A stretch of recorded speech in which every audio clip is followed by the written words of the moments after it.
उसमें चाहे रात हो जाए, जज साहब बोलेगी इस मुद्दे को हम पूरा सुनेंगे। मतलब कि होली के बाद 18 तारीख बहुत बड़ा दिन साबित होने वाला है। बिल्कुल। जो उनके खिलाफ जो आरोप है वो पब्लिक डोमेन में, जो चेयरमैन का जो चरित्र है वो बिलो सस्पिशियस होना चाहिए कि हम बदला लेंगे वोट से, हम बदला लेंगे वोट से, चोट देंगे वोट से। आप जैसे ही देखेंगे कि जैसे ही एडवर्टाइजमेंट आता है, मिसलीड करना शुरू करते हैं चेयरमैन। देखिए, एक दर्द है जो कि महीनों बीत गए फिर भी वो दर्द खत्म नहीं हो रहा है। लोग आ रहे हैं घर जाने के लिए। आज तो तेजस्वी यादव खुद भंजने आ गए। बात कर रहे हैं 17वीं बीपीएससी के अभ्यर्थियों का। हमारे स्टूडियो में 17वीं बीपीएससी के जो अभ्यर्थी हैं वो मौजूद है। बहुत बहुत स्वागत है आप लोगों का। धीरे धीरे बात करेंगे और एक एक करके पूछेंगे जरूर कि क्या हुआ, अब तो खत्म ना, अब तो हार मान के आप लोग जा रहे हैं घर ना। ऋषभ जी, आप ही पहले बताएं कि कोर्ट का जो मामला है, कोर्ट का जो सिचुएशन है, हर दिन तारीख पे तारीख मिलता है आप लोगों को, फिर भी कुछ होता नहीं, उसको थोड़ा सा अपडेट करें क्योंकि लाखों अभ्यर्थी आपको सुन रहे हैं। वो जानना चाहते हैं कि क्या है कोर्ट का अपडेट। पिछली बार जब कोर्ट में हियरिंग हुआ था तो उसके बाद आज का डेट दिया गया था कि आज जो है मामला को डिवीजन बेंच में सुना जाएगा। तो 2 जजों की बेंच ने सुना और मामला को काफी गंभीरता से सुना हर एक पहलू पे, क्योंकि पीआईएल पहले से था, पीआईएल ही डिवीजन बेंच में गया, पीआईएल को पहले प्रमुखता दिया गया और पीआईएल को सुना गया। उसमें बहुत सारे पहलू है वो आए।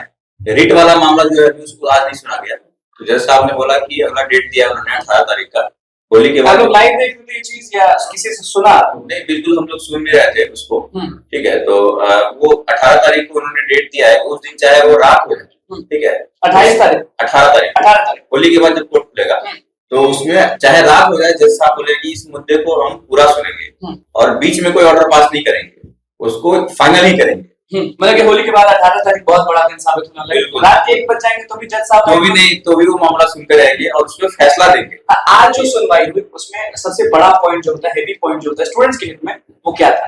नहीं, मामले अलग अलग उठे। मुख्य है कि 17वीं बीपीएससी की जो पूरी प्रक्रिया है उसको कैंसिल किया जाए, उसे री एग्जाम लिया जाए। तो यही सबसे बड़ा मुद्दा है, क्योंकि दो पेपर आप ले रहे हैं और उसका रिजल्ट जारी कर रहे हैं और उसका कोई मैकेनिज्म नहीं है, तो वो अनफेयर ट्रीटमेंट बना रहा। 2 रिजल्ट, मतलब कि पहले होता था कि नॉर्मलाइजेशन नहीं लेंगे, लेकिन एक तरह से मतलब कि वही हो गया कि कान इधर से पकड़ो या इधर से पकड़ो, घुमा के पकड़ ही लिए। तो चेयरमैन से तो नाराज होते होंगे आप लोग, बहुत आपसे पूछ रहे हैं, चेयरमैन से तो बहुत नाराज होते हैं। सबसे पहले तो आपका धन्यवाद जी, आंदोलन को आगे बढ़ाने में आपकी महत्वपूर्ण भूमिका रही। बिल्कुल आपसे देखिए, ये प्रमाण जो है जो चेयरमैन प्रमाण, इन पे जो है 10 से ज्यादा चार्जशीट है। आंध्र विकास मिशन के घोटाले के आरोपित हैं।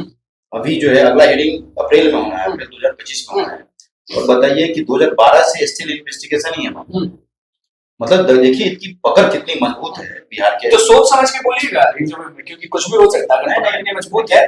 देखिए, मैं इसलिए ये बात प्रमुखता से बोल रहा हूँ, जो उनके खिलाफ जो आरोप है वो पब्लिक डोमेन में, लगातार कोर्ट में हियरिंग भी चल रहा है। एक बात बताइए कि जो सुप्रीम कोर्ट का जो गाइडलाइन है चेयरमैन के नियुक्ति को लेकर, वो ये है कि वो बिलो सस्पिशियस भी नहीं होना चाहिए। अच्छा, जो अनिल यादव वर्सेस उत्तर प्रदेश में, जो अनिल यादव जो यूपी पीसीएस के चेयरमैन थे, उनको टर्मिनेट किया था चंदू साहब ने, और वहां जजमेंट दिया। जजमेंट को यहाँ तक लिख दिया कि जो चेयरमैन का जो चरित्र है वो बिलो सस्पिशियस होना चाहिए। अच्छा, चेयरमैन जो है वो आपको जिद्दी लगते हैं या क्या लगते हैं? आपसे पूछने वाले क्या लगते हैं? देखिए, एक तो सबसे बड़ी बात है कि ये मामला जो है उन्होंने जो बोला कि कियोस्क हुआ, कियोस्क नहीं था।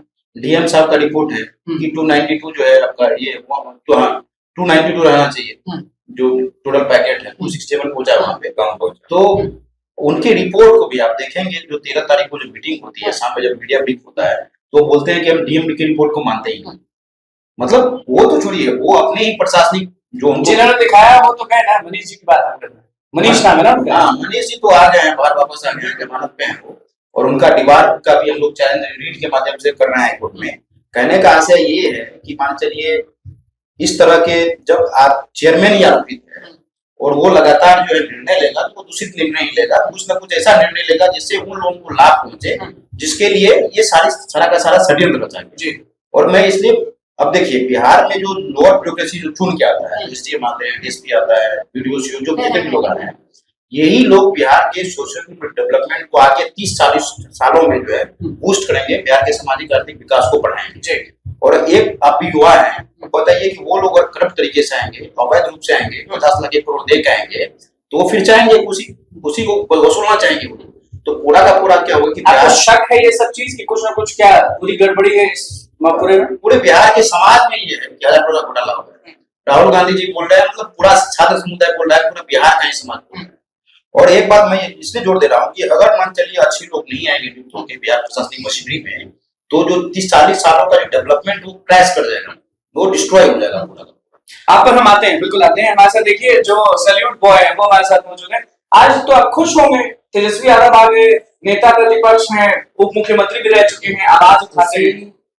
तो तब मिलेंगे जब वे री एग्जाम हो जाए। हाँ। एक तो पहली बात री एग्जाम है, और दूसरी चीज है कि जो ये करप्शन का दौर है, ठीक है, ये जो है किसी भी स्टेट की सेहतमंद नहीं।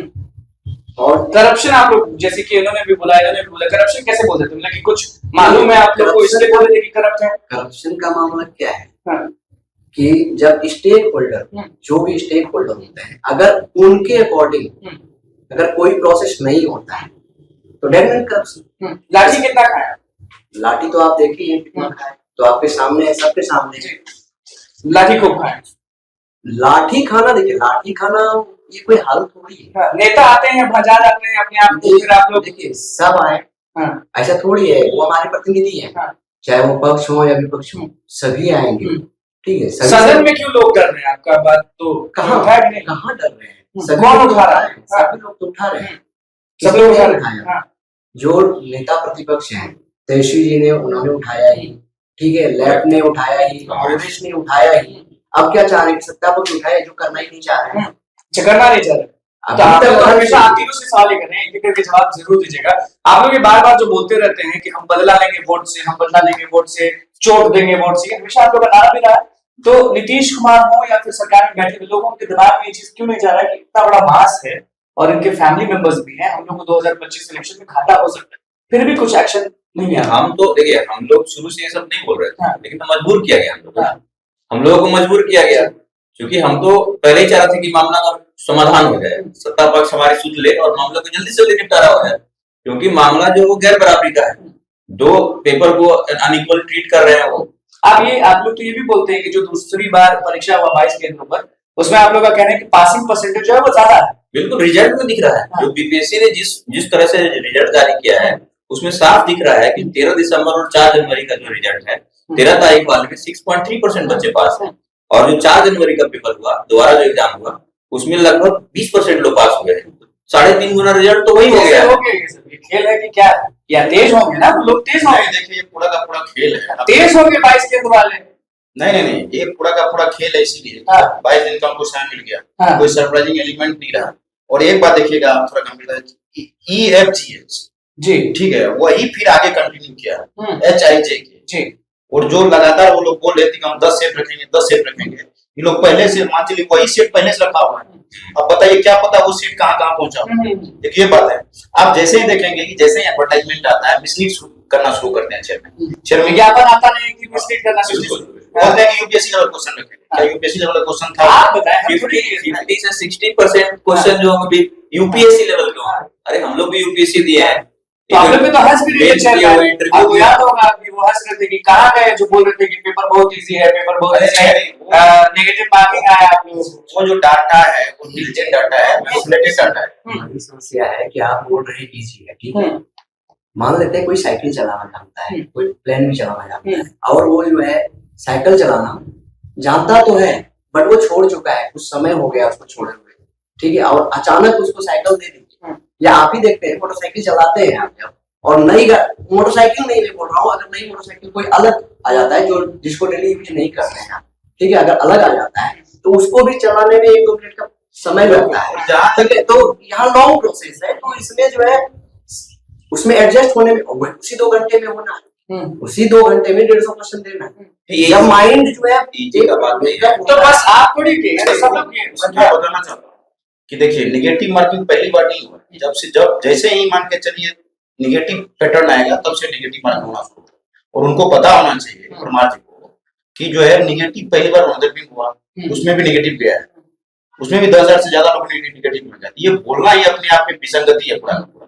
यूपीएससी में 20,000 से ज्यादा लोग निगेटिव में जाते हैं, इसका मतलब थोड़ी है कि जो है पूरा का पूरा जो है वो छात्रों पे, आज तक छात्रों पे हंसी है यूपीएससी। बिल्कुल नहीं। देखिए एक एग्जामिनेशन है, ये एग्जामिनेशन हो सकता है जो कुछ तैयारी में नहीं है। उठ के कब जाइएगा, आपसे पूछ रहे हैं। अरे उठ वो के तो कब ये जाइएगा? एग्जाम जब तक नहीं कितना होता। दिन हो गया, मतलब टोटल कितना दिन? आज 80 डेज हो गया है। 80 दिन हो गया। 80 दिन हो गया है आंदोलन को। और कोई एग्जाम का जो पैटर्न होता है, कौन बैठ रहे हैं लोग लेकर? तो ऐसा तो नहीं कि कमजोर हो गया? नहीं, ये आंदोलन का रणनीति होता है कि थक नहीं लगे यार? नहीं, यूथ के अंदर का जो पावर है, जो शक्ति है, उसको हम लोग प्रिजर्व करते हैं। उसको अगर पर डे 5000 वहां रखेंगे तो फिर कोई बड़ा आंदोलन नहीं कर पाएंगे। तो नेता सब कहाँ गए? आप लोग जो सपोर्ट करते थे आपको, बहुत नेता आए थे, बैठे थे, कहाँ आप? वो तो नहीं दिख रहे हैं। नेता के रूप में देखिए, सबसे पहले तो हम जो माले के हैं, हाँ। माले जितनी लड़ाई लड़ी है हमारी मजबूती साथ लड़ी, उतना कोई नहीं लड़ा। आप देखिए 3 लगातार प्रोटेस्ट जो ऐसा करती है, विधानसभा घेराव करती है, राजभवन घेराव करती है और रोड पे प्रोटेस्ट करती है। विधायक मतलब ऐसा और की बात कर रहा हूँ, विधायक जो जाके विधानसभा घेराव करते हैं, राजभवन मार्च करते हैं और रोड पे भी प्रोटेस्ट करते हैं। इसके बाद इसके विधानसभा के अंदर भी, विधानसभा के बाहर भी लोग बोलेंगे गुण गा रहे हैं। नहीं, गुण नहीं गा रहे हैं, सच्चाई लेकिन बता रहे आए हैं, तो सब- आए सच्चाई बता रहे हैं ना कि गुण क्यों गाएंगे। जिन्होंने लड़ा है उनकी बात है। माले ने लड़ा है, पप्पू यादव ने लड़ा है और कांग्रेस ने लड़ा है। कहीं कुछ हद तक हमारे जो लीडर ऑफ ओपोजिशन है उन्होंने भी बात उठाई है, चिट्ठी लिखी है मुख्यमंत्री को, आज आए तो मिलने कुछ भी आए। खुश हुए ना आप लोग? तेजस्वी यादव पहुंच गए, आप लोग लगातार इंतजार कर बोला रहे उन्होंने हैं। कि- एक झलक दिखा दीजिए तेजस्वी जी, तो एक झलक दिखा दिए वो। सदन के अंदर बातों को गंभीरता से रखने का उन्होंने बोला है, उठाया भी है उन्होंने मुद्दा को, क्योंकि उनकी जिम्मेवारी बड़ी है तो आशाएं बड़ी होती है ना, तो उनसे भी हमारी आशाएं बड़ी है कि उस मुद्दे को तेजस्वी और यादव बड़े कह रहे थे जब युवा चौपाल किए थे वो, तो जो हजारों युवा पहुंचे थे उनके बीच में कह रहे थे कि अब एक अभ्यर्थी लाठी नहीं खाएगा, हम हैं उनके साथ। लेकिन देखिए विसंगति ये है कि एक भी युवा यहाँ से नहीं गया, अच्छा, हृदय बात से नहीं गया। मैं ऑन कैमरा बोल रहा हूँ, कोई इन्विटेशन नहीं था। हाँ। जबकि कोई भी संगठन इस तरह का कार्यक्रम की है, चाहे कांग्रेस हो चाहे कोई और हो। आप क्या चाहते थे कि तेजस्वी यादव खुद बुलाया? नहीं, वास्तव में रिप्रेजेंटेशन जाना चाहिए था हम लोग का। हम लोग अगर जाते हैं तो हम लोग के पास एम्पेरिकल डाटा है, एम्पेरिकल बातें हम बोलने की, हम लोग अपनी व्यथा सुना सकते हैं, इसलिए कि हम लोग के पास भोगा हुआ सत्य है, भोगा हुआ यथार्थ हम भोग चुके हैं। हैं, इसलिए। और देखिए नेता तो खास करके इसके बाद माले के बाद देखिए आदरणीय पप्पू यादव जी 25 तारीख को वैसे सुनने में आ रहा था, अगर नहीं जाते तो हो सकता है उस दिन पुलिस टांग लेती सब। और पप्पू यादव मुझे याद है जब आए 3 बजे रात में, और 3 बजे रात से लगातार 3, साढ़े 3, 4 बजे तक सुबह दिन तक कंटिन्यू बैठे रहना, ये किसी नेता की बस की बात नहीं है। और उनसे हमारा जुड़ाव जो है उनसे पप्पू यादव से विशेष करके सीसेट आंदोलन दिल्ली में गिरा। अगर आज सीसेट अगर 2 एक्स्ट्रा अटेम्प्ट मिला या फिर मान चले सीसेट क्वालिफाई हुआ तो उसमें आदरणीय पप्पू यादव जी का अभी महत्वपूर्ण भूमिका थी।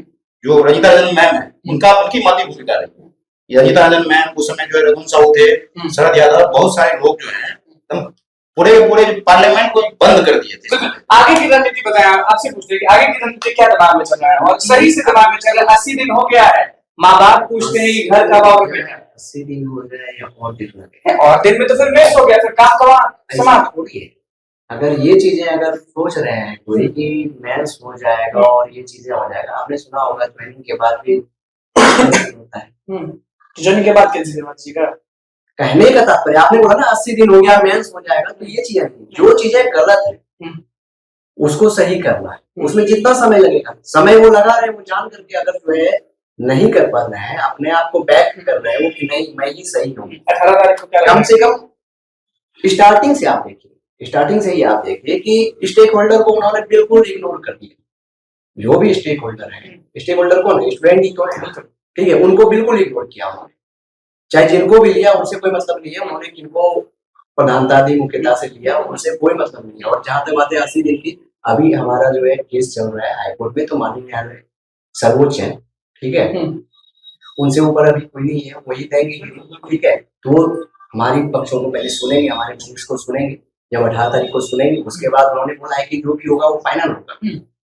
जबकि जो होगा वो फाइनल होगा। इस डंडे पे उन्होंने जो है अपोज किया भी, बीपीएससी की तरफ से अपोज किया भी गया, लेकिन उसको सीधा डिनाई किया, उनको इंटरटेन करने से मना कर दिया। बिल्कुल, देखिए 18 तारीख को हाईकोर्ट में जो भी फैसला आएगा, ठीक है, चाहे वो पॉजिटिव हो चाहे हमारे लिए नेगेटिव। आसानगी फैसला ना हो, तो भी हम लोग तैयार हैं, हम लोग सुप्रीम कोर्ट जाएंगे, ठीक है, और पूरी तैयारी है। सुप्रीम कोर्ट के लॉयर पीछे नहीं हटेगा, नहीं हटेंगे, क्योंकि पूरा जो मुद्दा है वो शुचिता का है, बीपीएससी जो है कोई लोग बोल रहे हैं नेता बनना चाहता है, क्रेडिबिलिटी जो बीपीएससी की है वो बिल्कुल उनकी जो साख है वो खत्म हो चुकी है। देखिए नहीं आप प्रेस कॉन्फ्रेंस करते कोई लोग बोल रहे हैं नेता बनना चाहते हैं आप। नहीं आप ईमेल दिखाते हैं हाँ। कि फला गांव से देखिए एक बच्चे ने ईमेल भेजा है बीपीएससी बहुत अच्छा काम कर रही है गरीबों के लिए। आप नेता हैं क्या? बीपीएससी से मैं पूछना चाहता हूँ आप नेता हैं क्या? आप मेजोरिटी माइनॉरिटी में बांटते हैं स्टूडेंट्स को, ये आप नेता वाली बात क्यों करते हैं कि मतलब एक तो बोल दिया माइनॉरिटी, वही तो बोल रहे हैं ना, हजारों छात्रों ने मेल भेजा था बीपीएससी को कि फॉर्म रीओपन किया जाए, सर्वर डाउन है गया ना, पोस्टकार्ड तो गया, सर्वर डाउन के लिए कितने लोगों ने, हजारों लोगों ने मेल भेजा है, वो बीपीएससी को नहीं दिखता था। बात ये है कि बीपीएससी कन्वीनियंस के हिसाब से अपना जो बयान है, डेटा है और जो चीजें क्या चाहते हैं, ये आपके सवाल रहेगा। चाहते ये कि संवैधानिक जो संस्था है बीपीएससी वो संवैधानिक ढंग से काम करे, वो असंवैधानिक और मनमानी फैसले ना ले। चेयरमैन जी प्रेस कॉन्फ्रेंस क्यों नहीं कर रहे हैं? जब से रिजल्ट आया है चेयरमैन साहब प्रेस कॉन्फ्रेंस में नहीं दिख रहे हैं, क्या है? उनको तो आना चाहिए, फ्रंट फुट पे खेलना चाहिए। क्या होगा और क्या चाहते हैं? प्रश्नों को सुन रहा था बोलते हैं जो बोल नेता जो बोलते हैं नेतागिरी का, नेतागिरी नहीं कहते, शोर और है तो पूछ दिए कि मैं एक बात बता देता हूँ कि भगत सिंह लिखते हैं मैं डायरी में, यूथ क्यों नहीं पॉलिटिक्स कर सकता है? देखिए पॉलिटिक्स जो है नेतागिरी नहीं है, कुर्ता पहनना और टोपी पहनना नहीं है। पॉलिटिक्स वास्तव में टूल्स, वेपन्स फॉर डेवलपमेंट। समाज जो है, समाज कैसे विकास करे, यूथ कैसे आगे बढ़े, इसका भी तो डिस्कोर्स है पॉलिटिक्स। पॉलिटिक्स जो है डेमोक्रेटिक पॉलिटिक्स में हर एक चीजों का सॉल्यूशन है। तो यूथ ही पॉलिटिक्स अगर आते हैं, जैसे देखिए असम में एक बड़ा मूवमेंट हुआ था छात्र 1986 में, पूरा का पूरा विधानसभा में ही छात्र पहुंच गए, बिल्कुल आपको याद हो। तो अगर ये कहते हैं नेता के, वास्तव में अगर हम लोग ये मानते हैं या जो पढ़ा लिखा तबका वो ये मानता है कि सामाजिक आर्थिक विकास का जो है हथियार है राजनीति। अगर राजनीति करनी, अगर इस उद्देश्य के साथ राजनीति करनी है तो राजनीति से 18 तारीख को क्या चाहते हैं कि हो जाए कल्याण आप लोग का, उठ के जाए घर, बहुत हो गया। नहीं 18 तारीख को तो लगता है कि जो honourable chief acting chief justice हैं आशुतोष सर, उन्होंने जिस सक्रियता से जिस गंभीरता से मुद्दों को सुना है, हम लोग तो काफी आसान्वित है कि उस दिन जो है हम लोग का जजमेंट है। घर जाएंगे, अच्छा होगा तो घर ही जाएंगे। मुद्दा तो सॉल्व होना चाहिए ना 18 तारीख को, तो देख लीजिए सबके गले में अटका हुआ है सरकार की। बिल्कुल लगता है। देखिए वीडियो को आखिरी तक आप लोगों ने देखा तो ये आप जरूर जानते हैं कि देखिए दर्द अगर हम दिखाते तो दर्द दिखाया हुआ भी है, वही सब चैनल पे शुरुआत से अंत तक सब चीज दिखा रहे हैं। तो अब हम भी ये मनाते हैं और आप लोग भी ये मनाइए कि 18 तारीख को ना ये लोग घर चले जाए। होली भी यही मना रहे हैं सब। होली तो मनाएंगे, आपको भी आमंत्रण है। होली का रिवाज मनेगा सबका साथ में मनाएंगे, लेकिन घर नहीं जाएंगे। घर तभी जाएंगे जब हक हमारे हाथ में होगा तब जाएंगे, नहीं तो घर नहीं जाएंगे। तो चलिए आप लोग भी मनाइए, प्रे करिए। अगर माता पिता ये लोग देख रहे हैं, स्टूडेंट्स के माता पिता देख रहे हैं, तो वो लोग प्लीज पूजा अगर करते हैं तो मनाइए जरूर कि 18 तारीख को ये लोग गर्दनी बाग नहीं अपने अपने घर हो, बस यही चाहेंगे। तो बस बहुत बहुत धन्यवाद। चैनल को सब्सक्राइब कर लीजिए, फेसबुक पेज को लाइक कर लीजिए और स्टूडेंट के हित में आवाज उठाते रहता है वो सब, तो बस सपोर्ट करते रहिए।